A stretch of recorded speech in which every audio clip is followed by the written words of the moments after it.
Ito guys, magre-repair tayo ngayon ng turtle type na hand tractor ano. Nakikita nyo, ayan, yung mga crack. So, weldingin natin yan guys. Ayan.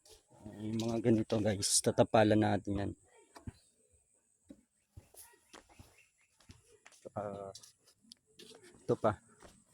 Itong mas malala guys, ayan. Nakikita nyo yan. Pag pinabayaan natin to guys, lalaki ano. Lalaking damage. So, ayan.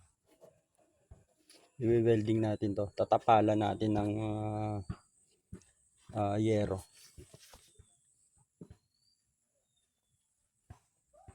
Ayan. So lahat ng makikita nating diferensya dito guys, ayusin natin para condition itong turtle type na hand tractor.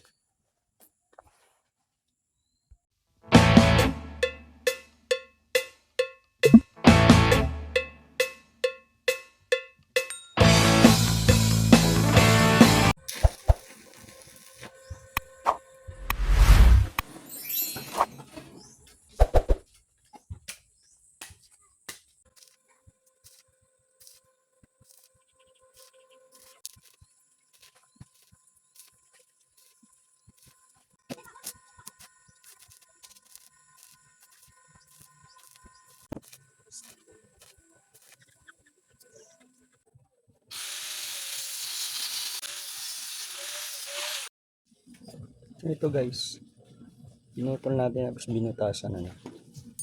Dito natin isapi natin dito. Kasi malaki na yung butas niya no. So dito sa kabila bigtas na. So sasapian natin to. Ito kasi yung humahawak din sa transmission niya no. Nakasuklog yung tornilyo rito para nakatuog dun sa transmission niya. So, ayan.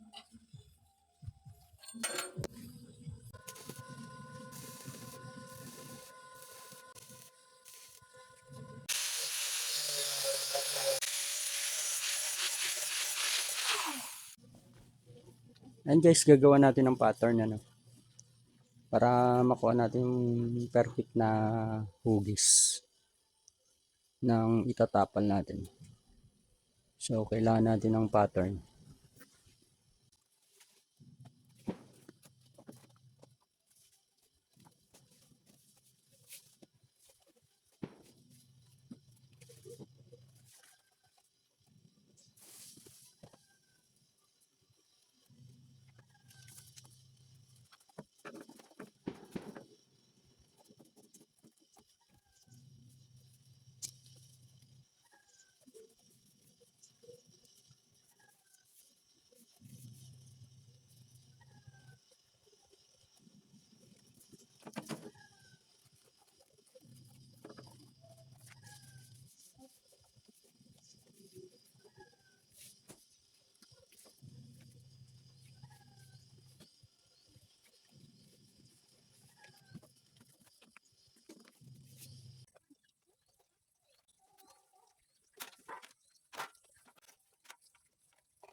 Ito guys, kung nakikita nyo, no, oblong na yung butas niya.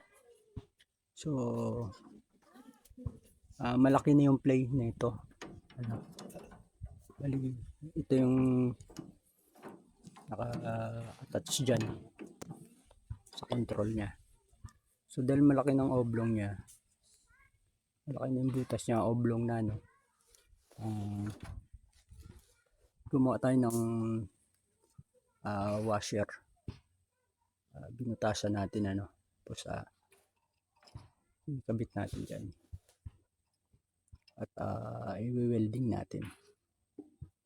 Sa ganun ay magiging fix, hindi masyadong malaki yung play niya.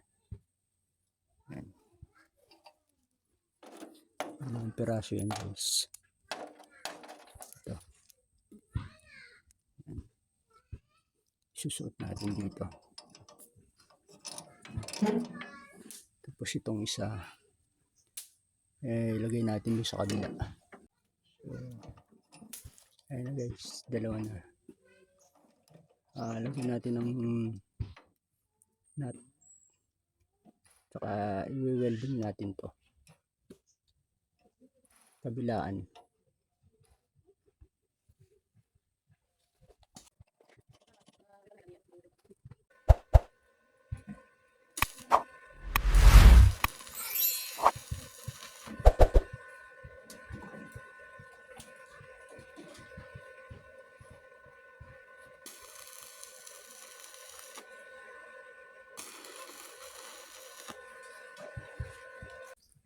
So, ayun na guys, na-welding na natin, ano.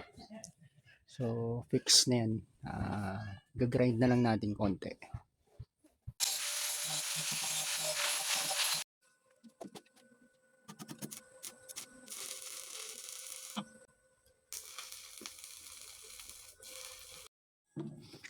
So, ito guys, nilagay natin tong nakabuka na to, ano. Para dito yan, sasaluin niya kabilaan para hindi pumalag yung tinutungtungan ng makina. Ito yung tinutungtungan ng makina, no. So, ayan, makikita nyo, no, sasaluin nyo yan guys. Ayan. So, may stopper dito, may stopper din doon. Dito. Ganun din doon sa kabila, no? So, para itong tinutungtungan ng makina, walang palag. Ganun ang purpose nito. Ganun ang purpose nito. Yung stopper na yan. Kaya nabaklas din yung dalawa na yan. Kaya kinabit natin, ano.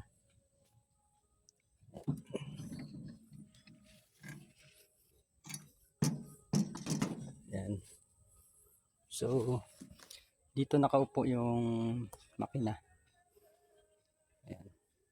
Pero pag mag-under yung makina, ang vibration niya, hindi siya pumapalag. Kasi naka-insert siya doon sa dalawang stopper na yan.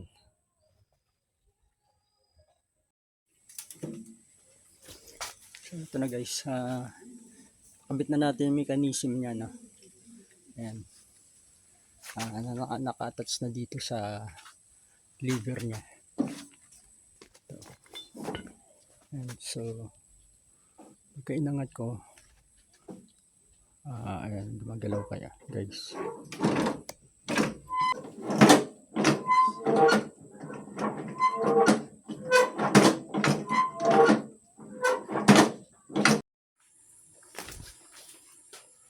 So, kung nakikita nyo guys, bakit dito lang tinapala natin, no? Dahil ito yung handle niya guys. Dito sa kabilaan, itong portion na pinaka-persado guys. So, dito siya una bumibigay sa area na yan, ano. At saka doon. So, sa party doon medyo matibay kasi May angle bar siya nga naka-support, ano, 1/4 by 2 na angle bar. Ayan. So naka-support yan guys, kabilaan, ano. Kaya medyo matibay ito. Itong area na to medyo matibay. So dito lang tayo lagay talaga ng dobleng yero para dumoble rin yung tibay niya, no. Ayan.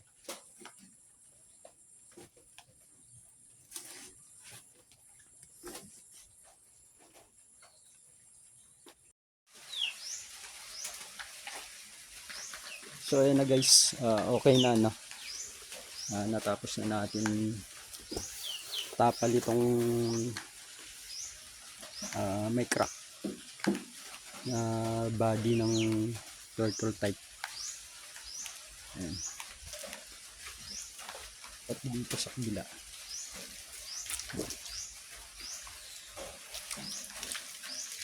Okay na to guys. Pwede na isalang to sa bakbakan, ano. Ayan.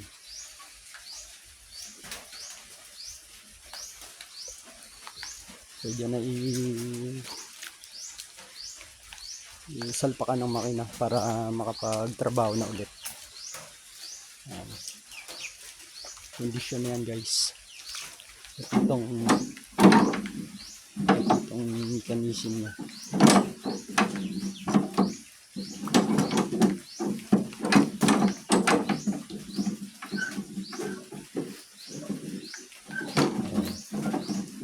Binelda pa ng mga butas na, no, para sumikip ulit. So ayan na guys, finish na yung project natin.